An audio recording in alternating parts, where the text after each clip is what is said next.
Magnetic induction, ये chapter में self induction का टॉपिक चल रहा है, याद है? सेल्फ इंडक्शन में कल हमने पूरा उस टॉपिक के ऊपर डिस्कस किया, कोएफिशिएंट ऑफ सेल्फ इंडक्शन पे, ठीक है? Coefficient of self induction denoted by L symbol, its unit was Henry, Henry करके मैंने उसका यूनिट बताया था। और उसके बाद हमने कुछ न्यूमेरिकल्स भी ट्राई किए। एक छोटा सा न्यूमेरिकल मैंने होमवर्क दिया था, one small numerical was a homework, ठीक है? किया है क्या आप लोग ने? ट्राई किया एटलीस्ट? जिनका हुआ है वो यस या नो बोल सकते हैं at least.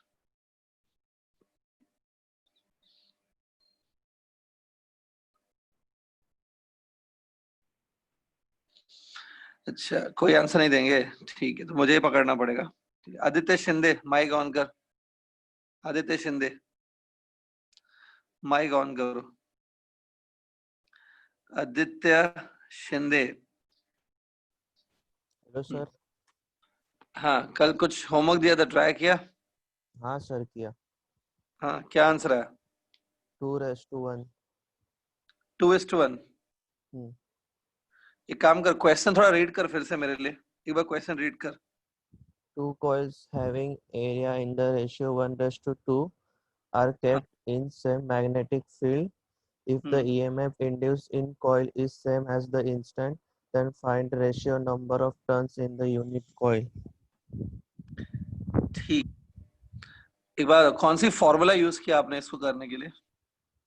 O sir, mu not N I और फिर constant A1N। Mu not N I. बोल, मैं यहाँ पे लिख देता हूँ, अब बताओ क्या बोला, वापस बोलो। Mu not n a i, area a area into i भी बोला ना? Capital N. आई नहीं सर, आई नहीं। कैपिटल, हाँ नहीं बराबर है? सर, एल नहीं, एल नहीं, एल नहीं। हेलो, हाँ, capital N is equals to, यही सर सेम वाला, N1। अच्छा, यहाँ पे N1 लिखना N1 A1। हाँ, वहां और पे N2 अपॉन, लिखना। हाँ अपॉन में। यहाँ पे A2 N2 ऐसा? हाँ, किस चीज की एन फॉर्मूला है? कैपिटल एन तो सेम होगा ना? कैपिटल क्या है? नंबर ऑफ टर्न्स है क्या? नहीं नहीं सर। क्या है कैपिटल? क्या बोल क्या रहे हो, खुद समझ आएगा क्या बोल रहे हो? अच्छा, ये जो आपने लेफ्ट हैंड साइड पे राइट हैंड साइड पे लिखा है, ये mu zero small n a into capital N, ये अल्टीमेटली क्या है? ये पूरा क्या है ये टर्म? किस चीज की? मैग्नेटिक फील्ड का फॉर्मूला था सर। वो जितना मुझे पता है, मैग्नेटिक फील्ड की फॉर्मूला तो mu zero n n i होती है। एन बी एन बी है। It's mu zero n i actually. हाँ, मैग्नेटिक फील्ड का। हाँ, ठीक ठीक, जाने दो, आपका बस का नहीं है, रॉन्ग है ये, ठीक है। एक्चुअली स्टूडेंट जिन्होंने किया है, आई थिंक आंसर 2:1 आया होगा, राइट? जस्ट इतना यस कंफर्म सर। करो, 2:1 बोला है किस बहुत स्टूडेंट ने, ठीक है? अब सुनो ध्यान से, इस क्वेश्चन में ना एक्चुअली ये थोड़ा सा रॉन्ग क्वेश्चन है एक्चुअली, मैंने जानबूझ के दिया था। ये थोड़ा रॉन्ग है। रॉन्ग किस सेंस में? इसमें ये बोला है कि दो कॉइल्स हैं, दैट इज ओके, दोनों कॉइल्स की एरिया गिवन है 1:2 रेशियो में, ओके, नंबर ऑफ टर्न्स निकालने हैं, वो भी ठीक है, मैग्नेटिक फील्ड सेम है, लेकिन इसमें ईएमएफ इंड्यूस होगा क्यों, वो बताया क्या? मतलब ना मैग्नेटिक फील्ड चेंज हो रहा है, ना नंबर ऑफ टर्न्स चेंज हो रहा है, ना कॉइल रोटेट कर रही है, किस रीजन से इसमें ईएमएफ इंड्यूस होगा, वो कुछ रीजन ही मेंशन नहीं है। देखो, आपको याद होगा, बाकी स्टूडेंट को समझा रहा हूँ जो समझते हैं, flux are given by B A cos theta, है ना? अब देखो, अगर बी चेंज होगा या फिर ए चेंज होना चाहिए या फिर थीटा चेंज होना चाहिए, बी ए या थीटा में से अगर कुछ चेंज होगा तभी ये फ्लक्स चेंज होंगे, और जब फ्लक्स चेंज होंगे तभी ईएमएफ इंड्यूस होगा। क्वेश्चन पढ़ के पता चल रहा है क्या कि बी चेंज हो रहा है या ए चेंज हो रहा है या थीटा चेंज हो रहा है? ऐसा कुछ लिखा है क्वेश्चन में? Tell me. नहीं सर। तो क्वेश्चन पता है थोड़ा कॉन्सेप्चुअली रॉन्ग है, इसमें कुछ लिखा ही नहीं है कि किस वजह से ईएमएफ इंड्यूस हो रही है, पहली बात। तो मैं ये नहीं ले सकता। अगर देखो, अगर मुझे मालूम है कि बी की वजह से चेंज हो रही है, तो I should take the derivative dB upon dt. Area की वजह से चेंज हो रही है तो डीए बाई डीटी होगा फॉर्मूला में, डीए बाई डीटी इधर डी फाइव बाई डीटी होगा। तो ये क्वेश्चन थोड़ा कॉन्सेप्चुअली रॉन्ग है, ठीक है। फिर भी अगर आप थोड़ा बहुत घुमा के आंसर निकालोगे तो आई थिंक 2:1 ही आएगा। आंसर आप ऐसे निकाल सकते हो, EMF is equal to d phi by d t. D phi by d t को आप ऐसे लिख दो, बी ए कॉस थीटा लेकिन नंबर ऑफ टर्न्स यहाँ पे मल्टीप्लाई करना होता है, n divided by second coil के लिए। सेकेंड कॉइल के लिए B A cos theta divided by n for second coil, n1 n2। यहाँ पे आएगा a1 a2, bb cancel, cos theta cancel, EMF भी दोनों में सेम है, EMF भी cancel. So n1 by n2 will be coming equal to a2 by a1। लेकिन थोड़ा रॉन्ग क्वेश्चन है एक्चुअली। मैंने क्यों दिया था ये, आप आके आपको बोलना चाहिए था सर ये क्वेश्चन में कुछ मिस्टेक है। आपने वो बोला नहीं, आपने आंसर निकाला इसका, ठीक है। थोड़ा सा मिस्टेक है, कौन सी चीज चेंज हो रही है वो दिखा ही नहीं है, ना बी चेंज हो रहा है, ना ए चेंज हो रहा है, ना थीटा चेंज हो रहा है, ना एन चेंज हो रहा है। तो मुझे कैसे पता ईएमएफ क्यों इंड्यूस हो रहा है? थोड़ा मिस्टेक है इस क्वेश्चन में, ठीक है। तो हमेशा क्वेश्चन राइट होता है ऐसा नहीं होना चाहिए, आपको अपना दिमाग लगाना चाहिए कि हो सकता है क्वेश्चन रॉन्ग भी हो, ठीक है। तो ये थोड़ा सा रॉन्ग क्वेश्चन है एक्चुअली, ठीक है। अवॉइड दिस, इसे मैंने आपको दिया था चेक करने के लिए कि कितना आप करते हो, ठीक है, कितना आप दिमाग यूज करते हो वो, ठीक है। चलो आगे बढ़ते हैं। Last time we were discussing electromagnetic induction में we were discussing the topic of self induction, ठीक है। अब सेल्फ इंडक्शन में बस बेसिकली एक चीज आप याद रखो जो मैंने लास्ट टाइम बताई थी, वो ये था कि अगर आप ये सोलेनॉइड ले रहे हो, इट्स लाइक सोलेनॉइड, इसको सोलेनॉइड बोलो, यहाँ पे इसको कॉइल भी बोल सकते हैं, it's like a coil. In this coil if you pass current, इस कॉइल में से करंट पास किया, ठीक है, तो आपको पता है ये कॉइल अपने आसपास मैग्नेटिक फील्ड जनरेट करता है। द कॉइल अपने आसपास मैग्नेटिक फील्ड जनरेट करता है। लेकिन सोचो आपने जो करंट है ना इसको बार बार चेंज कर रहे हैं, इस करंट इज चेंजिंग करंट। ये करंट क्या कर रहे हैं? चेंज। इस करंट को चेंज करेंगे ना तो यहाँ पर बैक ईएमएफ बनता है। When you change this current, there will be the production of back EMF here. This back EMF, which is produced, is given by minus EL di upon dt. याद है? Minus sign ये indicate करता है कि जो ये EMF induce हुआ है ना वो DI को ऑपोज करता है। It opposes the change of current. अगर ये करंट ग्रो हो रहा है, let's say this current is growing, अगर ये करंट ग्रो हो रहा है तो यहाँ पर बैक EMF बनेगी, मतलब इंड्यूस EMF बनेगी, इंड्यूस करंट भी बनेगा। वो इंड्यूस करंट इस करंट की जो ग्रोथ है उस ग्रोथ को अपोज करेगा, ठीक है। क्यों अपोज करेगा? क्योंकि जब ये करंट ग्रो होता है तो फ्लक्स ग्रो होते हैं, और फ्लक्स की चेंज की वजह से ईएमएफ इंड्यूस होता है ना। तो ईएमएफ इस चेंज इन करंट को क्या करेगी? Oppose. That is the meaning of minus sign. ये सब मैंने आपको कल बताया था, याद है? I hope you remember it. आज हम लोग इस, ठीक है, तो आज मैं इससे आगे बढ़ रहा हूँ स्टूडेंट। सुनो, अभी इस चीज को आप सोलोनॉइड बोलते हो ना यूजुअली, सोलोनॉइड। लेकिन इस चैप्टर में क्या करना है, अगर इस सोलोनॉइड में बैक ईएमएफ इंड्यूस हुआ है, अगर इसमें ईएमएफ इंड्यूस हुआ है तो इसको इंडक्टर भी कहा जाता है। Solenoid is also known as inductor. Inductor is another name for this solenoid. Inductor मतलब वो चीज जिसमें कुछ इंड्यूस होता है। If something is induced it is called inductor, ठीक है, ठीक है। तो इसमें कुछ ना कुछ इंड्यूस होगा ना, बैक ईएमएफ इंड्यूस होगी, करंट भी इंड्यूस होगा, इंड्यूस करंट। तो जिसमें कुछ इंड्यूस होता है तो उसको इंडक्टर कहते हैं। तो now onwards I can call this one as a inductor. अभी मैं इसको इंडक्टर बोल सकता हूँ, ठीक है। तो आज हमको एक डेरिवेशन करनी है।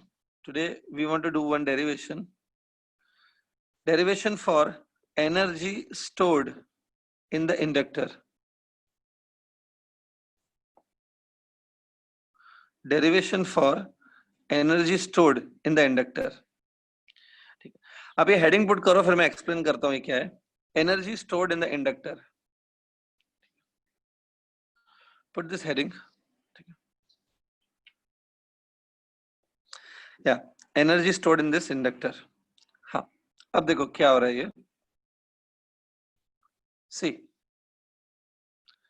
ये आपका इंडक्टर है सपोज, मतलब सोलेनॉइड ही है बेसिकली, इसको इंडक्टर बोलते हैं। इसके नीचे यहाँ पे मैंने एक बैटरी कनेक्ट किया है। ठीक है,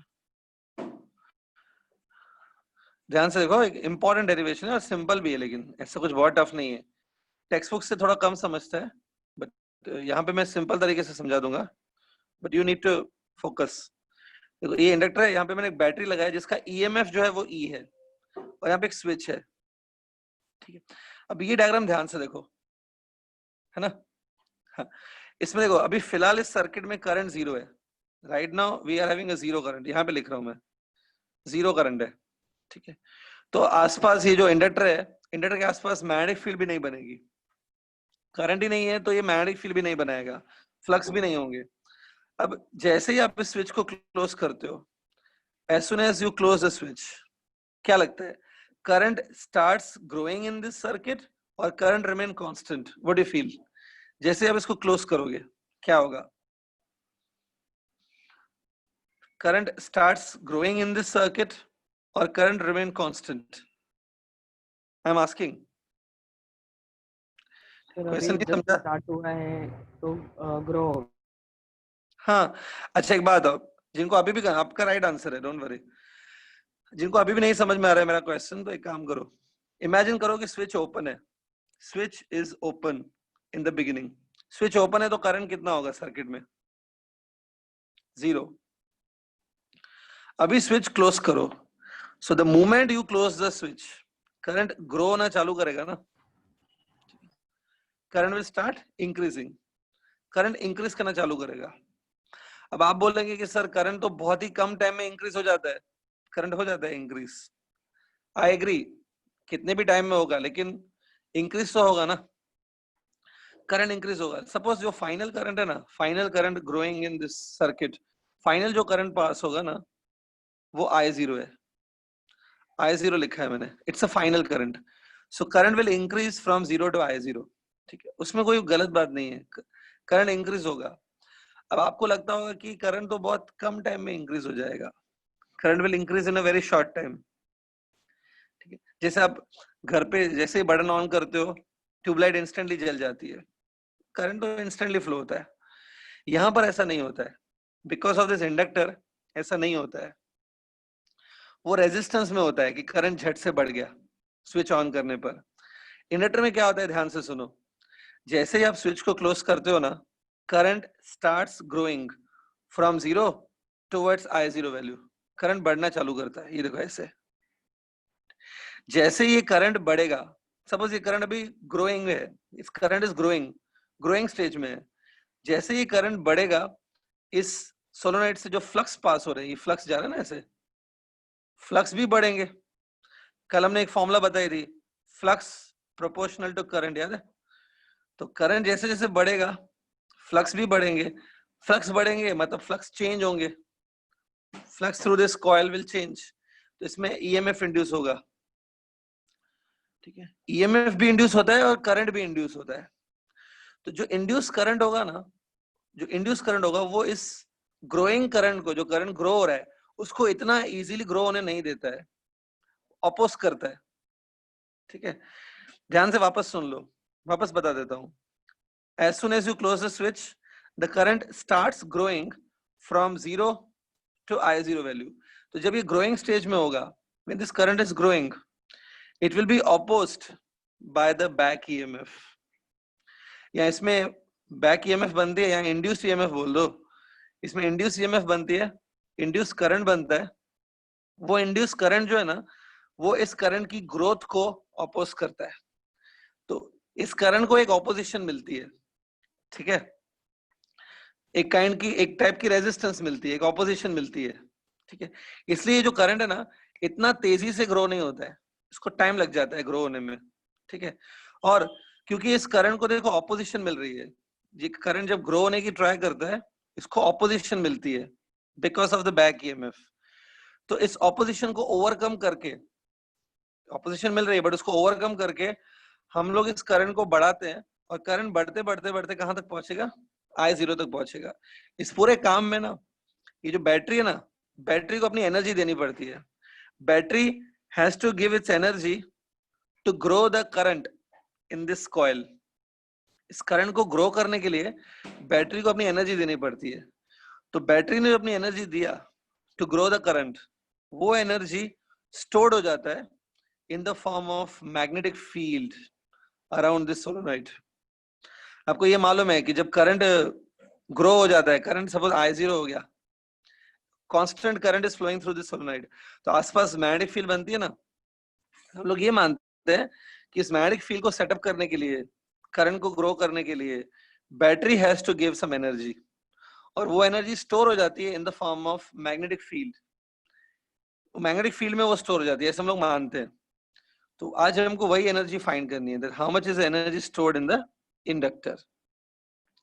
अभी तक मैंने खाली कॉन्सेप्ट समझाया कि एनर्जी कहां से आई, समझा ये चीज? ठीक है, एकदम शॉर्ट में बस इतना याद रखो, जैसे ही स्विच क्लोज करोगे करंट बढ़ने की कोशिश करेगा फ्रॉम 0 to I0। जैसे जैसे करंट बढ़ेगा बैक ईएमएफ बनेगी, वो इसको अपोज करेगी। तो अगर आपको ऑपोजिशन मिल रही है तो इस करंट को यहां से पास करने के लिए, इस करंट को बढ़ाने के लिए battery has to spend some energy. वो एनर्जी मैग्नेटिक फील्ड के फॉर्म में स्टोर हो जाती है। ठीक है, इतना मैंने समझा दिया। अब मैं डेरिवेशन स्टार्ट कर रहा हूँ। सी, इमेजिन करो that current is growing from 0 to I0। Current ऐसे ग्रो हो रहा है from 0 to I0। While growing बीच में एक पॉइंट आएगा जब करंट I है, the current is I, time is T। T time पे करंट कितना है, I है, यहाँ पे लिख देता हूँ, let current is I at time T। ठीक है, करंट I है। ठीक है, अब क्या होगा, अभी सपोज टाइम हो जाएगा, टाइम dt टाइम हुआ, dt टाइम में करंट थोड़ा और इंक्रीज होगा कि करंट अभी ग्रोथ स्टेज में है, current increases by d I. ठीक है, यहाँ इधर लिख रहा हूं, current changes by d I in the time d T. Current d I change हुआ in the time d T. ठीक है, देखो करंट चेंज हो रहा है, current changes by d I in the time d T. तो एक बात, अगर करंट चेंज हो रहा है तो यहाँ पे बैक ईएमएफ बनेगी ना जो इसको अपोज करेगी, वो बैक ईएमएफ कितनी होगी, it will be minus EL d I by d t. पहले अभी नोट कर लो जो लिखा है, और डायग्राम बनाना है तो डायग्राम भी बना लो। ठीक है, do up to this. Sir वो I0 एक्चुअल करंट से कम है ना? नहीं, I0 फाइनल करंट है, जहां तक वो पहुंचेगा फाइनली करंट। देखो, जब आप स्विच क्लोज करते हो तो current starts growing in this circuit, तो ग्रो होते होते जो फाइनल करंट बनेगा ना, वो फाइनल करंट I0 है। सर अगर सोलेनॉइड नहीं होता तो वो I0 से ग्रेटर होता ना करंट? देखो, अगर सोलेनॉइड नहीं होता तो मतलब कुछ भी, रेजिस्टेंस भी यहाँ पर नहीं है, अल्टीमेटली मैंने रेजिस्टेंस भी नहीं दिखाई है, रेजिस्टेंस भी नहीं होगा, सोलेनॉइड भी नहीं होगा, मतलब आपने शॉर्ट सर्किट किया है। फिर मतलब आपने बैटरी का पॉजिटिव डायरेक्टली नेगेटिव को कनेक्ट कर दिया। तो अगर ऐसा करोगे, सीधा बैटरी का पॉजिटिव नेगेटिव कनेक्ट कर दिया without any resistance, without any solenoid, सीधा कनेक्ट किया, तो करंट तो इनफाइनाइट हो जाएगा, फिर तो शॉर्ट सर्किटिंग होगा वो। क्या सोलेनॉइड नहीं है तो उसकी जगह क्या लगाओगे फिर? हाँ सर, एक बल्ब या कुछ लगाना पड़ेगा। तो उस बल्ब की रेजिस्टेंस तो होगी ना। हाँ तो हाँ। फाइनल करंट होगा, फाइनल करंट बता देता हूँ, फाइनल करंट होगा EMF of the circuit divided by resistance of the bulb। Yes sir. ठीक है, ये नोट हो गया। तो सपोज एक पॉइंट है जब I करंट फ्लो हो रहा है टाइम t पे, current increases bye DI in the time dt। ठीक है, तो EMF जो इंड्यूस होगा ना इसमें, वो होगा L DI by dt। याद करो, ये बताया था। ठीक है, so I hope it is completed till this. मैं आगे बढ़ रहा हूं। ठीक है, अब देखो, डायग्राम में फिर से बना रहा हूँ, और आपको फिर से बनाने की नीड नहीं है, you can keep it as it is. ठीक है, कैसे टांगी भर दी गई। तो ये है, देखो अभी इसमें ये करंट है आई, ठीक है, ध्यान से देखो, इसमें अभी बैक ईएमएफ इंड्यूस हुआ है यहाँ पर। देखो ये माइनस टर्मिनल और ये प्लस टर्मिनल है बैटरी का, करंट प्लस से स्टार्ट होके ऐसे जा रहा है, और ये करंट ग्रो हो रहा है, इट्स ग्रोइंग।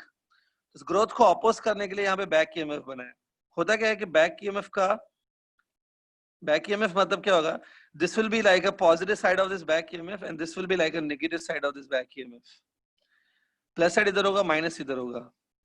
ऐसा क्यों है? ऐसे होगा तो ये बैक ईएमएफ ऑपोजिशन देगी इस करंट को। इमेजिन करो कि यहाँ पर एक ईएमएफ लग गया है, मतलब यहाँ पे एक सेल लग गया है, सेल का पॉजिटिव टर्मिनल इधर होगा, नेगेटिव यहाँ पे होगा, तभी वो इस करंट को ऑपोजिशन देगा। ये प्लस माइनस अगर नहीं क्लियर है तो बाद में समझा देता हूँ फिर से मैं। इधर प्लस बनता है, इधर माइनस बनता है। अब देखो, you must be remembering Kirchhoff voltage law, KVL याद है, किरचॉफ वोल्टेज लॉ कराया था। यहाँ पर ये क्लोज सर्किट है, in this close circuit I can apply Kirchhoff voltage law. Kirchhoff voltage law I hope आपको याद है। सो मैं यहां से स्टार्ट करूंगा, then I will travel like this, and then I will come here. The sum of all potential differences and EMF comes zero in any closed loop. याद है KVL? यहां से स्टार्ट करते हैं। देखो, एनीबडी आप में से बताओ, ऐसे जाऊंगा, माइनस टर्मिनल से प्लस टर्मिनल पे जा रहा हूं, क्या करना चाहिए? प्लस ई लेना चाहिए, याद है? ये लो, उसके बाद आगे बढ़ो, यहाँ पर कोई रेजिस्टेंस नहीं है, we are assuming there no resistance. सीधा यहाँ पे आए, यहाँ पर भी एक EMF है, तो मैं क्या कर रहा हूँ, पॉजिटिव एंड से I am going here, negative and पे जा रहा हूँ, पॉजिटिव से नेगेटिव पे जा रहा हूँ मैं, मतलब हायर पोटेंशियल से लोअर जा रहा हूँ, पॉजिटिव से नेगेटिव। माइनस में लेंगे क्या? माइनस ई बैक लेंगे, बताया ई बैक, कि इसको बैक ईएमएफ बोलते हैं। होने के बाद आप वापस उसी पॉइंट पे आ जाओगे, तो इक्वल टू जीरो। ये किरचॉफ लॉ से मिलता है, तो Kirchhoff law says E will be equal to E back. ये किरचॉफ लॉ से प्रूव हो रहा है कि ये ईएमएफ और ये ईएमएफ हम किसी भी इंस्टेंट पे, एट एनी टाइम इंस्टेंट, ये दोनों इक्वल होती है। जब करंट ग्रो होते रहता है ना, व्हाइल ग्रोइंग, ये और ये दोनों ईएमएफ इक्वल होती है eight any instant of time. ठीक है, किरचॉफ लॉ से देखो आ रहा है। ठीक है, ठीक है, ये आइडियल केसेस है, यहाँ पे हम लोग अज्यूम करें कि कोई रेजिस्टेंस नहीं है, लेकिन एक्चुअली में थोड़ी बहुत रेजिस्टेंस भी वायर की होगी, है ना? आइडियल केस ले रहे हैं हम लोग, रेजिस्टेंस ले ही नहीं रहे। अगर रेजिस्टेंस होगी तो यहाँ पे थोड़ी रेजिस्टेंस है वायर की, तो यहाँ पे I इंटू आर भी होना चाहिए। अगर I इंटू आर भी आएगा तो ये दोनों इक्वल नहीं आएंगे फिर। लेकिन फिलहाल ये आइडियल केस है, आइडियली ई और ई बैक दोनों इक्वल होते हैं ऑलमोस्ट। सिर्फ बात है, ई बैक की वैल्यू कितनी होती है? Value of E back is L d I by d T. तो EMF भी at any instant of time will be equal to L d I by d t. मतलब एक्चुअली इसका मतलब है कि L d I by d t उतना होगा जितना ई है। ठीक है, ये पॉइंट सिर्फ इतना ध्यान में रखो। फर्स्ट इक्वेशन, बैक ईएमएफ जो बनेगा ना, वो अप्लाइड ईएमएफ की इक्वल होगा eight any instant of time. ठीक है, हाँ। अब देखो यहाँ पर ध्यान से देखो, यहाँ पर मैंने आपको बताया था कि dt टाइम में करंट इंक्रीजेस बाय di, याद है? तो उसी dt टाइम में suppose a charge which flows through the inductor, यहां से जो चार्ज फ्लो हुआ इंडक्टर के थ्रू, वो चार्ज है लेट्स सपोज dq। ठीक है, dt टाइम में, जो dt टाइम हमने पहले लिया था, उसी टाइम में जो चार्ज फ्लो हुआ, सपोज वो dq हुआ, it's just a symbol, let's say dq charge flows in the time of dt। तो क्या लगता है, ये जब चार्ज dq फ्लो होगा in the time of dt, do you think this charge will be opposed by the back EMF? ये charge flow होगा, उसको बैक ईएमएफ क्या करेगी? अपोज, है ना? Yes, sir. So, हाँ, तो इसको यहाँ से पास होने के लिए कुछ एनर्जी लगेगा, some energy has to be given to pass this dq charge from here because it will get opposition। वो एनर्जी कौन देगा उस dq चार्ज को पास होने के लिए? जो एनर्जी चाहिए वो कौन देगा, वर्क कौन करेगा इसको पास करने के लिए? बैटरी बैटरी करेगा वर्क। जो यहाँ पे वर्क होगा ना, the work which will be done by the battery to pass this dq charge, the work done by the battery to pass this dq charge,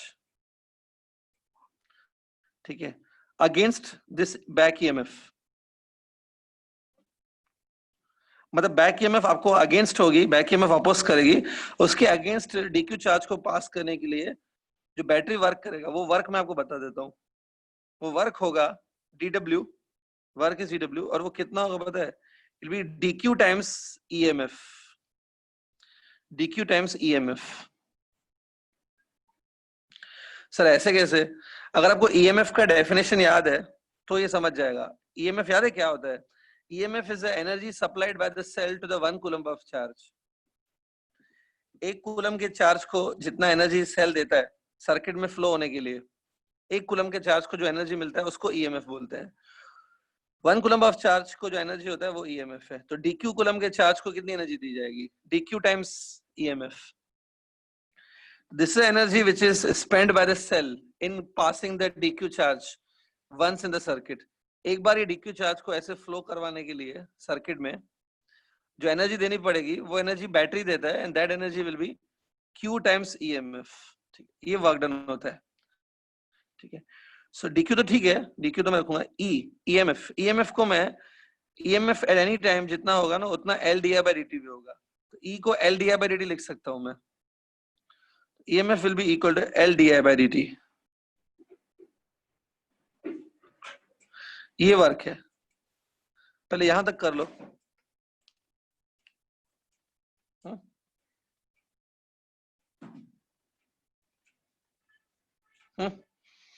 अब देखो यहां पर आपको देखो dq by dt दिख रहा है, dq by dt है। dq is a charge which flown through the circuit in the time of dt seconds.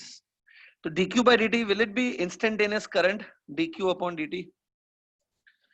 dq charge flows in the time of dt seconds. So dq by dt क्या बन जाएगा? It will be instantaneous current. It will be the current at that time. dq by dt will become I. So यहां तक आपका हो गया। In the next step, dq by dt को साथ में ले लो, take dq by dt together and dq by dt become I. It's an instantaneous current. यहां तक हो गया क्या? देखो सर ऐसा दूसरे का dt इसको दे सकते हैं? दूसरे का कुछ नहीं होता है, dt बस डिवाइड में है, तो डिवाइड में है वो किसी और को दे दो ना, उसमें क्या होता है? Okay sir. Suppose example it is, suppose ऐसा लिखा हुआ है x into y upon z, x into y upon z, तो y के नीचे z है, तो क्या वो z में x को दे सकता हूँ? यहाँ वैसा है डेरिवेटिव में नीचे डिवीजन होता है खाली, dt डिवाइड में है, वो किसी को भी दे सकते हो। तुम ऐसा भी कर सकते हो बेटा, dt है ना, dt को लेफ्ट हैंड साइड पे पास कर दो, वो भी चलता है क्योंकि वो सिर्फ डिवीजन है सिंपली। ठीक है, सो आई होप यहां तक हो गया आपका। So work done will be dq by dt को साथ में रखो इनटू l di। इतना वर्क है ना बैटरी को करना पड़ेगा, एनर्जी इतनी देनी पड़ेगी to pass the dq charge in the time of dt seconds through the inductor, क्योंकि इंडक्टर उसको ऑपोजिशन देगा। dq by dt मैंने जैसे बताया, बट ऐसे लिख दो, but dq by dt will be the instantaneous current. dq by dt current होता है I, तो यहाँ पे फॉर्मूला बनेगी L I di। ये वर्क आया L I di। L यहाँ पे वही है, कोएफिशिएंट ऑफ सेल्फ इंडक्शन है L, याद है? हाँ, लेकिन ये पता है ये जो वर्क आपने कैलकुलेट किया ये तो खाली छोटा सा वर्क है dq चार्ज को पास करने के लिए इन the time of dt second. ये तो छोटा सा वर्क है। टोटल वर्क जो आपने किया ना, total work done by the battery to shift the entire charge to grow the current, total work done will be given by integrating this dw. total work done इसको integrate करके आएगा। ठीक है, so integration करते हैं अभी, dw डाल दो l I di। आपको याद है l तो कांस्टेंट होता है, मैंने कल बताया था, l depends on the geometry of the coil. l को बाहर लेंगे इंटीग्रेशन से, यहाँ पे कर रहा हूं मैं, L बाहर, integration of I D I, या ये इंटीग्रेशन आप कर सकते हो खुद solve. What will be integration of I D I? I square upon 2. I square upon 2. देखो लिख दिया है मैंने, लेकिन आपने देखो I को इंटीग्रेट किया है तो I की लिमिट्स डालनी पड़ेंगी ना. करंट की लिमिट्स क्या है? करंट कहां से कहां तक ग्रो हो रहा है? 0 से I0 तक, याद है? करंट यहां से लेके यहां तक ग्रो हो रहा है, देखो. तो जब आप ये लिमिट्स डालोगे ना तो आपको वर्क मिलेगा. It will be the work done to grow the current from 0 to I0. Limits डालो, किसी को भी आपको आता है लिमिट्स डालने, तो हर कोई कर सकता है. Half times L I0 square, ये आएगा work done, half Li square. तो this is a work done by the battery to grow the current through the solenoid from 0 to I0. यही वर्क जो आपने किया ना, ये वर्क डन बाय बैटरी है अल्टीमेटली. यही वर्क मैंने कहा कि सोलोनॉइड में स्टोर हो जाता है in the form of magnetic field. वो वैसे लिख सकते हो नीचे, this work done by the battery, आगे लिख लो, this work done by the battery is stored in the inductor. This work done by the battery is stored in the inductor in the form of magnetic field. Stored in the inductor in the form of magnetic field. ठीक है? तो जो energy stored होगी ना magnetic field के form में inductor में, वो इतनी होती है, half L I0 square. I0 is the final current running through the inductor. ये एनर्जी स्टोर्ड. ठीक है? तो आज के बाद थोड़ा ध्यान से ये देखो, ये चीज आप थोड़ा ध्यान में रखना. सपोज ये इंडक्टर है, किसी ने आपको बोला कि इस इंडक्टर में ना करंट फ्लो हो रहा है, करंट है I, सपोज फ्लो हो रहा है I. सो आसपास आपको ऐसा मालूम है, इससे आसपास मैग्नेटिक फील्ड आप बनाते हो. तो ये जो मैग्नेटिक फील्ड है ना, इसमें एनर्जी स्टोर्ड है, वो एनर्जी है हाफ Li स्क्वायर. ठीक है? Half Li square. ठीक है? एक बात बताओ, किसी को अगर याद है, ये तो energy stored in the inductor हो गया, it's energy stored in the inductor. ठीक है? इलेक्ट्रोस्टैटिक जो चैप्टर था, मैं आपको एक एक्स्ट्रा चीज पूछ रहा हूँ अभी. इलेक्ट्रोस्टैटिक जो चैप्टर था, उस इलेक्ट्रोस्टैटिक्स में कैपेसिटर करके था. कैपेसिटर, इंडक्टर, कैपेसिटर, रैमिंग भी बैठ रहा है. कैपेसिटर में एक बात था, कैपेसिटर में ऐसा था, दो प्लेट्स होती थी, दो प्लेट्स. एक प्लेट पॉजिटिवली चार्ज होती थी और एक प्लेट नेगेटिव चार्ज होती थी, याद है? सो पॉजिटिव चार्ज से नेगेटिव चार्ज की तरफ, right from positive charge towards negative charge. यहाँ पर क्या बन रहा है? ये मैग्नेटिक फील्ड है कि इलेक्ट्रिक फील्ड था? कुछ याद है कैपेसिटर के अंदर?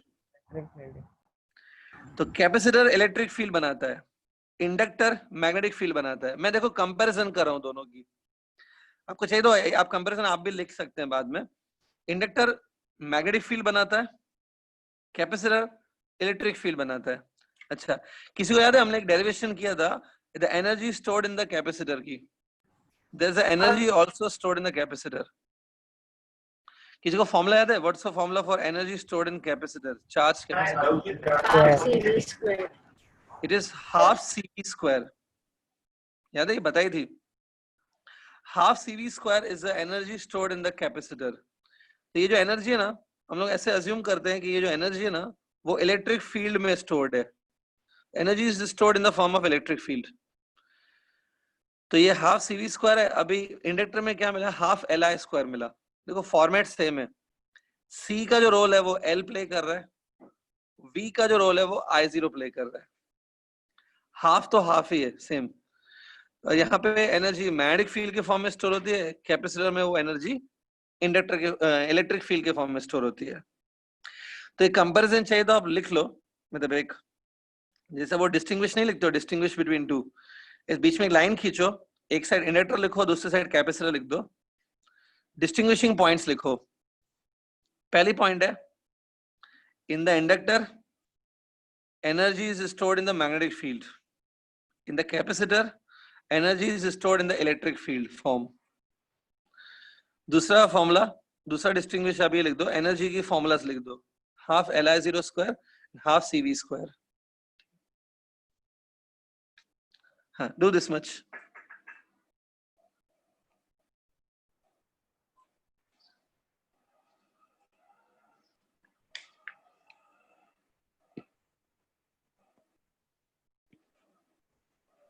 सर वो एनर्जी वापस कैसे मतलब ले सकते हैं? एनर्जी वापस कैसे ले सकते हैं?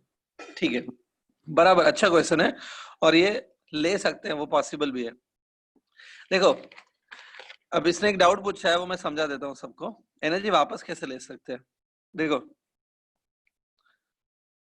सपोज ये आपका इंडक्टर है, इसमें ऑलरेडी करंट फ्लो हो रहा है, कांस्टेंट करंट आई, और कांस्टेंट करंट ऑलरेडी फ्लो हो रहा है, और ये मैग्नेटिक फील्ड के फॉर्म में एनर्जी आ गई है इसमें, हाफ Li स्क्वायर. देखो, अब हमने क्या किया था, हमने सर्किट में कोई रेजिस्टेंस नहीं बनाया था. इफ यू रिमेंबर, सर्किट में हमने कोई रेजिस्टेंस ड्रॉ ही नहीं किया था. आई वाज अज्यूमिंग कि रेजिस्टेंस 0 है, लेकिन आइडियली वो होता है, इन रियलिटी कुछ ना कुछ रेजिस्टेंस तो रहता है. वायर्स का भी रेजिस्टेंस होता है. सपोज यहाँ पर छोटा सा मैं एक रेजिस्टेंस दिखा रहा हूँ, देखो, ये वायर्स का रेजिस्टेंस है. सपोज रेजिस्टेंस नहीं है, ऐसा तो हो ही नहीं सकता, तो ये रेजिस्टेंस है. साथ में याद है, ये करंट को आपने बैटरी कनेक्ट किया था, ई, ऐसा है. ठीक है, अब सपोज अभी आपने क्वेश्चन है कि ये एनर्जी वापस हम लोग कैसे ले सकते हैं, तो ध्यान से सुनो.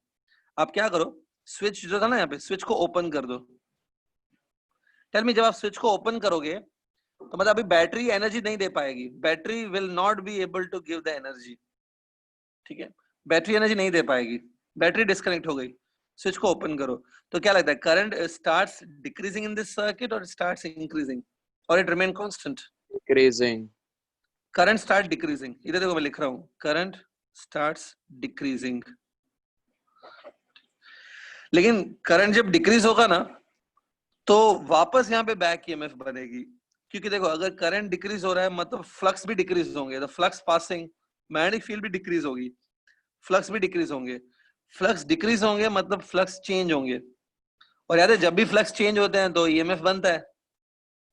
तो यहाँ पर बैक ईएमएफ फिर से बनने लगेगा, क्योंकि करंट डिक्रीज हो रहा है मतलब फ्लक्स डिक्रीज हो रहा है, बैक ईएमएफ बनेगा. इस बार पता है बैक ईएमएफ क्या करेगा? इस बार बैक ईएमएफ ऐसा बनेगा कि वो इस करंट को इजीली डिक्रीज भी नहीं होने देगा. It will not allow this current to decrease easily. Back EMF ऐसे बनेगा कि वो इस करंट को डिक्रीज भी नहीं होने देगा. कैसे डिक्रीज नहीं होने देगा? बैक ईएमएफ बनेगा, इंड्यूस करंट भी बनेगा. बैक ईएमएफ मतलब इंड्यूस्ड ईएमएफ. इंड्यूस ईएमएफ बनेगा, इंड्यूस करंट भी बनेगा. इंड्यूस करंट इस मेन करंट को हेल्प करेगा, उसको डिक्रीज नहीं होने देगा इतना इजीली. तो करंट है ना, थोड़ी देर के लिए फ्लो होता ही रहेगा अभी भी, even though battery has been removed.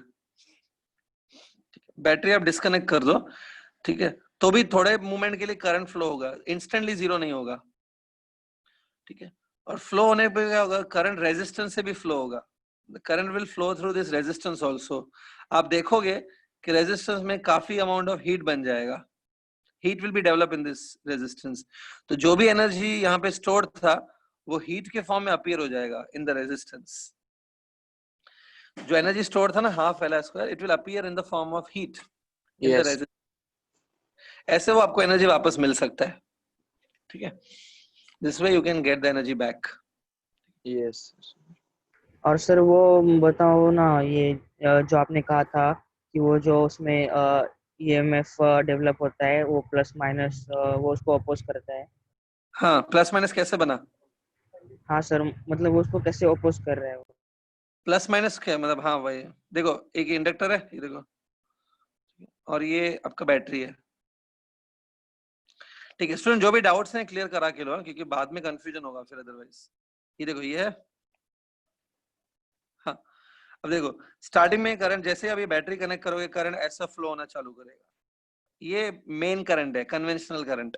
ठीक है, सपोज ये जो करंट है ना, वो इंक्रीज हो रहा है, तो इस करंट की इंक्रीज को अपोज करने के लिए बैक ईएमएफ बनेगा.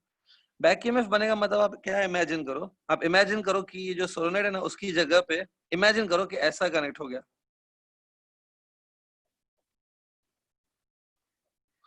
सो ये सोलोनॉइड नहीं है, ये कनेक्टेड है, तो इधर नया ईएमएफ कनेक्टेड है ना, नया बैटरी कनेक्ट हो गया. तो ये इसका पॉजिटिव टर्मिनल है और ये नेगेटिव टर्मिनल है। तो ये ईएमएफ, ये जो ये इंड्यूस्ड ईएमएफ है एक्चुअली, ये ऐसा एक करंट जनरेट करने की कोशिश करेगी तो generate this kind of a current. Induce current है ये करंट इस करंट को क्या करेगा, ऑपोज करेगा ना। करंट हमेशा बैटरी के पॉजिटिव एंड से स्टार्ट होता है, नेगेटिव एंड की तरफ फ्लो होता है। तो ये एक अलग से करंट प्रोड्यूस करने की कोशिश करेगा, ये जस्ट इमेजिनेशन है। तो ये करंट इस करंट को ऑपोजिशन देगा, तो इसलिए क्या होगा, जो हमारा मेन करंट है उसको ग्रो होने में टाइम लग जाएगा बिकॉज ऑफ सच ऑपोजिशन। ठीक है, हाँ सर। हाँ, इसलिए मैंने वो प्लस माइनस वैसा बनाया था केवीएल के टाइम पे। ठीक है, हाँ ठीक है। टेक्स्ट बुक में भी ये सब दिया हुआ है, लेकिन उतना मैंने देखा है टेक्स्ट बुक इस बार का, उतना क्लियरली दिया नहीं हुआ है कि आप पढ़ने पे आपको क्लियरली समझ में आ जाए। अभी यहाँ से एक बार सीख के फिर टेक्स्ट बुक से पढ़ोगे तो शायद समझ में आ भी जाएगा टेक्स्ट बुक का। तो थोड़ा ध्यान दो, ये काफी लेंदी डिफिकल्ट टॉपिक है। सो अभी तक जो मैंने कराया ना स्टूडेंट, उसमें से क्या चीज याद रखनी है वो समझा देता हूँ मैं खाली। याद रखो, जिसको आप सोलोनॉइड बोलते हो उसका दूसरा नाम इंडक्टर भी है, it can also be known as inductor. ठीक है, इंडक्टर में करंट जब भी चेंज होता है, whenever there is a change in the current through inductor, change मतलब अगर आप स्विच को ऑन करते हो, स्विच ऑन किया तो भी करंट चेंज होता है 0 से लेके I0 तक। तो करंट जब भी चेंज होता है ना, उसको ऑपोजिशन मिलती है। This opposition is there because of the Lenz's law, क्योंकि ईएमएफ इंड्यूस होता है। तो ऑपोजिशन की वजह से ऑपोजिशन मिल रही है, ऑपोजिशन की वजह से बैटरी को कुछ एनर्जी देना पड़ता है टू ओवरकम दैट ऑपोजिशन। वो जो एनर्जी जो होती है बैटरी देती है, वो एनर्जी जो बैटरी देती है वो हीट के फॉर्म में लॉस नहीं होती है, वो एनर्जी मैग्नेटिक फील्ड के फॉर्म में स्टोर हो जाती है। ठीक है, बैटरी जो है ना, बैटरी तो जब रेजिस्टेंस होती है सर्किट में, रेजिस्टेंस के लिए भी बैटरी एनर्जी देती है, वो हीट के फॉर्म में कन्वर्ट हो जाती है एनर्जी, बट यहाँ पर वो मैग्नेटिक फील्ड के फॉर्म में स्टोर हो रही है, and that is half Li square, where I is a final current. ये चीजें ध्यान में रहेंगे। अभी चीजें याद रखो, ये इलेक्ट्रोमैग्नेटिक इंडक्शन में दिस टॉपिक वी फिनिश्ड, जिसका नाम था सेल्फ इंडक्शन। सेल्फ इंडक्शन यहाँ पे फिनिश हुआ ऑलमोस्ट। ठीक है, वी फिनिश्ड सेल्फ इंडक्शन। ठीक है, सो आई होप कोई डाउट नहीं है, क्लियर है ये। सेल्फ इंडक्शन के बाद जो एक नेक्स्ट टॉपिक है जो मैं भी ले रहा हूँ, नेक्स्ट है बट छोटा सा ही टॉपिक है ये, mutual induction. Next topic is mutual induction, put this heading, mutual induction. हाँ, अब म्यूचुअल मतलब दो लोगों के बीच में या दो चीजों के बीच में, उसको बोलते हैं म्यूचुअल, बिटवीन टू पीपल। ठीक है, बोलते हैं ना म्यूचुअल अंडरस्टैंडिंग, या हाँ, म्यूचुअल मतलब दो लोगों के बीच में। ठीक है, हाँ, तो यहाँ पे म्यूचुअल इंडक्शन मतलब दो कॉइल्स के बीच में ऐसा कुछ हुआ ना। ठीक है, म्यूचुअल इंडक्शन क्या होता है, ध्यान से देखो। सी इमेजिन, ये मैंने एक सोलेनॉइड यूज किया है, एक सोलेनॉइड है, देखो दिख रहा है, ये एक सोलेनॉइड है। ठीक है, इसको मैंने देखो बैटरी से भी कनेक्ट किया है, सी टू इट, और यहाँ पे स्विच भी है।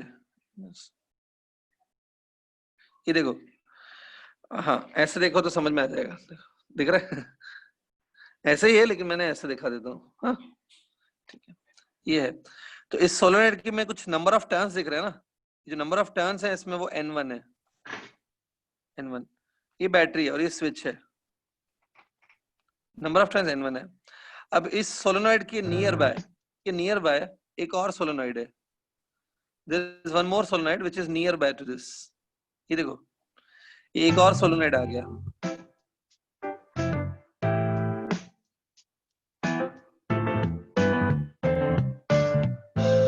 सिमरन तपत माइक ऑफ करो।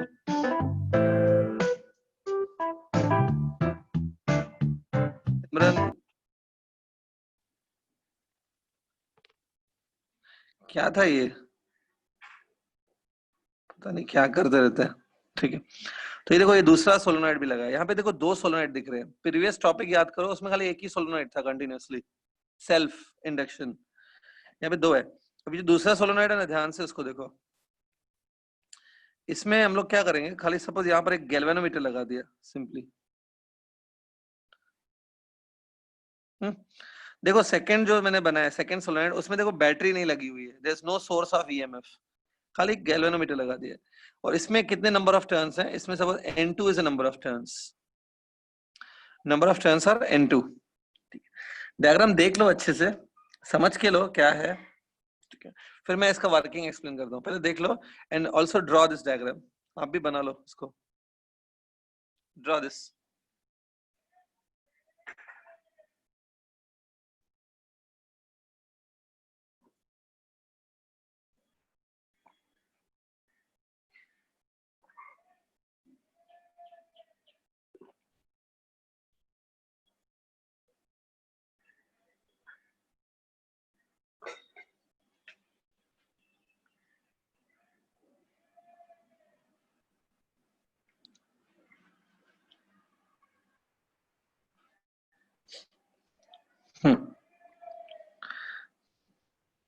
या डन विद दिस, ठीक है।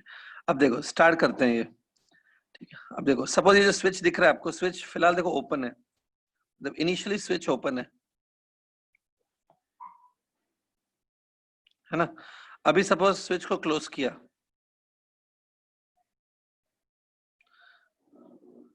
तो एक बात है, जैसे ही स्विच को क्लोज करोगे, is it current starts increasing in the first coil. तो एक काम करते हैं, नेमिंग कर देता हूं मैं, नेमिंग, ये जो पहले वाली कॉइल है ना जिसमें बैटरी कनेक्ट है, पहले वाली कॉइल को नेम देता हूं मैं प्राइमरी कॉइल, प्राइमरी। और जो दूसरी कॉइल है जिसमें गैल्वेनोमीटर कनेक्टेड है, it's secondary coil. This is secondary, this is primary. तो बात है, जैसे आप स्विच क्लोज करोगे, is it current starts increasing in the primary coil? Yes, sir. Starts increasing in the primary coil. हाँ, तो एक बात, जैसे ही करंट स्टार्ट होगा passing through the primary coil, तो प्राइमरी कॉइल अपने फ्लक्स बनाएगी, it will produce its own magnetic flux. ये देखो ऐसे, सी दिस, ये देखो ऐसे फ्लक्स बनेंगे ना। अब प्रॉब्लम क्या है, ये जो फ्लक्स है, this flux are produced by the primary coil, क्योंकि उसमें से करंट पास कर रहे हो आप। लेकिन ये जो सेकेंडरी कॉइल है वो भी नियर बाय रखी हुई है, secondary coil is very near by, तो ये जो फ्लक्स है ना, they will also start passing through secondary coil like this. ये देखो, ठीक है, कुछ फ्लक्स जो है ना, कुछ फ्लक्स, सारे फ्लक्स नहीं, कुछ फ्लक्स तो एटलीस्ट सेकेंडरी से भी पास होंगे, दिख रहा है क्या लग रहा है, कुछ ही फ्लक्स, कुछ ही लाइन सेकेंडरी से जा रहे हैं कि सारी की सारी लाइन सेकेंडरी से भी एसोसिएटेड है? नहीं, थोड़े ही, सब पार्ट इज एसोसिएटेड, ओके, ठीक है। सपोज यहां से भी कुछ लाइंस जा रही है, देखो सेकेंडरी से, तो एक बात बताओ, सेकेंडरी से भी लाइंस जा रही है, उसमें कोई प्रॉब्लम नहीं है। एक बात बताओ, जैसे ही आपने ये स्विच को क्लोज किया, क्लोजिंग द स्विच, तो current will starts increasing in the primary, current increase होने लगेगा प्राइमरी में, फ्लक्स भी इंक्रीज होने लगेंगे प्राइमरी में। तो फ्लक्स इंक्रीज होंगे प्राइमरी में, मतलब flux will also increase through secondary, secondary से भी जो फ्लक्स जा रहे हैं वो भी इंक्रीज होने के प्रोसेस में होंगे, फ्लक्स विल इंक्रीज। तो जब सेकेंडरी कॉइल से फ्लक्स इंक्रीज होंगे, मतलब फ्लक्स चेंज होंगे, तो क्या लगता है सेकेंडरी कॉइल में ईएमएफ इंड्यूस होगा क्या? मेरा क्वेश्चन वो है, सेकेंडरी में ईएमएफ इंड्यूस होगा क्या? हाँ सर, फ्लक्स चेंज हो रहा है। होगा, ठीक है। वापस एक बात सुन लो, as soon as you close the switch in the primary, as soon as you close the switch, the current starts increasing in the primary from 0 to I0, suppose. As the current starts increasing in the primary, the flux also starts increasing in the primary, but those flux are associated with a secondary as well, so flux will start increasing in the secondary also. If the flux starts increasing in the secondary, the EMF will be induced in the secondary to oppose that change of flux, है ना। तो यहाँ पे EMF secondary में induce होगी। Student ये मत सोचना कि EMF प्राइमरी में इंड्यूस नहीं होगी, EMF प्राइमरी में भी इंड्यूस होगी, लेकिन मेरा फोकस फिलहाल सेकेंडरी पे है, my study is for secondary. So EMF आपने बोला सेकेंडरी में इंड्यूस होगी, ये देखो मैं लिख रहा हूँ, EMF will be induced in secondary, ठीक है, ठीक है, EMF will be induced in secondary. आज हमको खाली क्या करना है, आज हमको इसी की फॉर्मूला बनानी है, what is the formula for EMF induced in secondary? ठीक है, इसको अगर आप एक्सपेरिमेंटली करोगे ना, लेबोरेटरी में ये सब कर सकते हो, तो सच में आप देखोगे, अगर आप सच में करोगे तो क्या देखोगे, जैसे ही स्विच क्लोज करोगे ना, यहाँ पे गैल्वेनोमीटर में डिफ्लेक्शन दिखेगा, क्योंकि जैसे ही क्लोज स्विच किया, यहाँ पे सेकेंडरी में ईएमएफ इंड्यूस होगा यहाँ पर। तो जैसे ही ईएमएफ इंड्यूस हुआ, मतलब ये जो सोलोनॉइड है, सेकेंडरी वाला जो सोलोनॉइड है, it will work like a battery. तो यहाँ पर एक करंट भी डेवलप होगा, गैल्वेनोमीटर आपको डिफ्लेक्शन दिखाएगा। ठीक है, तो हमें ये चीज फाइंड करनी है कि how much is the EMF induce in secondary. ठीक है, हाँ, अब कैसे करेंगे वो ध्यान से देखो। सबसे पहले एक काम करते हैं, let's start with a primary coil. पहले प्राइमरी से स्टार्ट करता हूं मैं। ठीक है, डोंट वरी, बहुत ही छोटा और इजी डेरिवेशन है, कुछ भी नहीं है, बहुत बच्चों जैसा है डेरिवेशन है। पहले प्राइमरी कॉइल से चालू करते हैं। एक बार बताओ, सपोज ये लिखा है मैंने, flux produced by the primary coil, flux in the primary coil, anybody knows it will be proportional to what? Any idea? Current. Current in the primary की current in the secondary? Primary. Correct है, correct सोच रहे हो।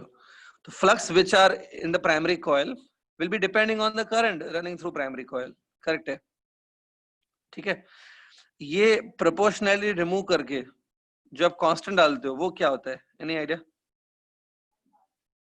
Proportionally remove करके जो constant डालेंगे, नहीं पता? इंडक्टेंस एल डालेंगे ना, एल डालेंगे ना, ठीक है। L1 लिख दूं, L1 मतलब coefficient of self induction of the first coil ना, प्राइमरी का है ना, फर्स्ट के लिए मैंने L1 लिखा है, प्राइमरी के लिए मैं 1 लिखूंगा, सेकेंडरी के लिए मैं 2 लिखूंगा। ठीक है, L1, तो ये समझ लो। अच्छा, अब एक बात बताओ, जो ये मैं भी लिख रहा हूँ फ्लक्स थ्रू सेकेंडरी, और ये मैंने लिखा है फ्लक्स थ्रू प्राइमरी, क्या ये दोनों इक्वल होंगे क्या? नहीं। ऐसा होगा क्या? देखो, flux which are going through secondary are equal to flux through primary, ऐसा होगा क्या? नहीं। अच्छा, एक बात बताओ, ऐसा हो सकता है कि, ऐसा हो सकता है क्या flux through secondary are half of flux through primary? ऐसा पॉसिबिलिटी है? पॉसिबिलिटी हाँ के लिए sir. Flux through secondary is half of flux through primary, और flux through secondary is 1/3 of the primary, ऐसा भी हो सकता है। मतलब इन जनरल मैं ऐसा लिख सकता हूँ, flux through secondary will be k times flux through primary. ये k कुछ भी हो सकता है, k can be 1/2, k can be 1/3, लेकिन k जो है वो मोर देन 1 नहीं होगा, I am sure, isn't it? k more than 1 तो नहीं होगा ना, k ऐसा होगा। थोड़ा सोच के देखो, जो फ्लक्स सेकेंडरी से जाएंगे वो आधे हो सकते हैं प्राइमरी के, पूरे फ्लक्स तो नहीं जाएंगे सेकेंडरी से। तो वेरी क्लियर। अब एक काम करते हैं, flux through secondary k times flux through primary. Flux through primary को मैं ये लिख सकता हूं, L1 इंटू IP। ठीक है, हाँ, अब थोड़ा आप लोग दिमाग लगाओ, मुझे EMF induce in secondary find करना है, क्या करूं मैं? Any idea? सर डेरिवेटिव ले लो। With respect to t? Yeah. बस करेक्ट सोच रहे हो, दिमाग बराबर चलता है। यस, करेक्ट सोच रहे हो। Take a derivative d phi s by dt। ये k और L1 का डेरिवेटिव नहीं होगा क्योंकि ये कांस्टेंट्स है, k कांस्टेंट है एक्चुअली, L1 भी कांस्टेंट है, डेरिवेटिव इसका होगा dIP upon dt, isn't it? ठीक है, तो ये d phi by dt है, देखो, it will B EMF induce in secondary. मैं यहीं पे लिख देता हूँ, एंड में यहाँ पे लिख देता हूँ, EMF induce in secondary, d phi by dt will be the EMF induced secondary। अब एक काम करो, जो k L1 लिखा है ना, k भी कांस्टेंट है, L1 भी कांस्टेंट है, ठीक है। इस कांस्टेंट को हटा के, मैं यहाँ पे m लिख देता हूँ, m, एक नया कांस्टेंट लिख दिया, m, we write a new constant m, dIP by dt। तो this is a formula for EMF induce in secondary. ठीक है, कांस्टेंट को हटा के मैंने क्या लिख दिया, m लिख दिया, m। ठीक है, तो K और L1 को मिला के मैंने M लिख दिया, ठीक है। यहाँ पर देखो एक छोटा सा गड़बड़ हो गया है, दोनों साइड है ना -1 मल्टीप्लाई कर दो पहले, multiply -1 both sides, -d∅dt is a EMF, okay. दूसरी तरफ जो माइनस है ना वो एज इट इज रह जाएगा, जो RHS पे माइनस है वो एज इट इज रह जाएगा लास्ट फॉर्मूला में, यहाँ पे माइनस दे दो, बट -d∅dt बिकम EMF। तो दिख रहा है? ये कंप्लीट कर लो पहले।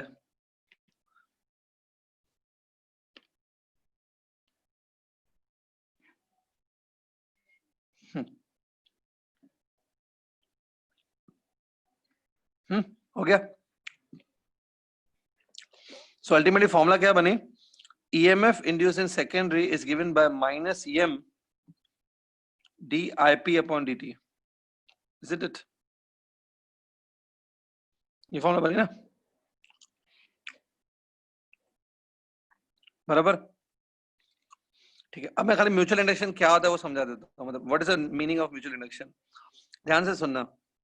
Mutual induction is a phenomena of production of EMF in the one coil whenever there is a change of current in the other coil. देखो प्राइमरी कॉइल में current change हुआ, उसकी वजह से अगर सेकेंडरी कॉइल में EMF इंड्यूस हो रहा है, मतलब करंट एक कॉइल में चेंज हुआ और EMF जो है वो दूसरे कॉइल में बन रहा है, तो उसको बोलते हैं म्यूचुअल इंडक्शन, है ना। करंट एक कॉइल में चेंज हुआ और EMF दूसरे कॉइल में बन रहा है, तो उसको म्यूचुअल इंडक्शन कहते हैं, ओके। और थोड़ा सोच के आंसर दो अभी, अगर करंट एक कॉइल में चेंज हुआ और EMF भी उसी कॉइल में इंड्यूस हो रहा है, सेम कॉइल में इंड्यूस हो रहा है, तो क्या बोलेंगे? Self inductance. वो सेल्फ इंडक्शन है।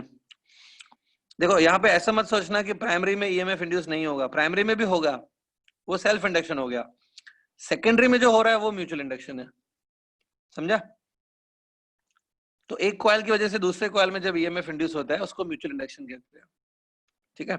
आजकल क्या करो, यहाँ तक एक फॉर्मूला बना लो, इसमें M क्या है कल हम लोग डिस्कस करेंगे, और म्यूचुअल इंडक्शन डेरिवेशन कंप्लीट हो गया, थोड़ा और इसकी एक्सप्लेनेशन दूंगा मैं कल। आज खाली क्या करो, M का नेम लिख दो, M का नेम लिखो। M का नेम है coefficient of mutual induction. The name of the M is coefficient of mutual induction. और आपको मैं काम दे रहा हूं स्टूडेंट, ये जो M लिखा है ना आपने, ये फाइनल फॉर्मूला जो आपने लिखी है, फाइनल फॉर्मूला है ना ये, using this final formula please calculate the unit of this M। Final formula को यूज करके M का यूनिट निकालो। Do it.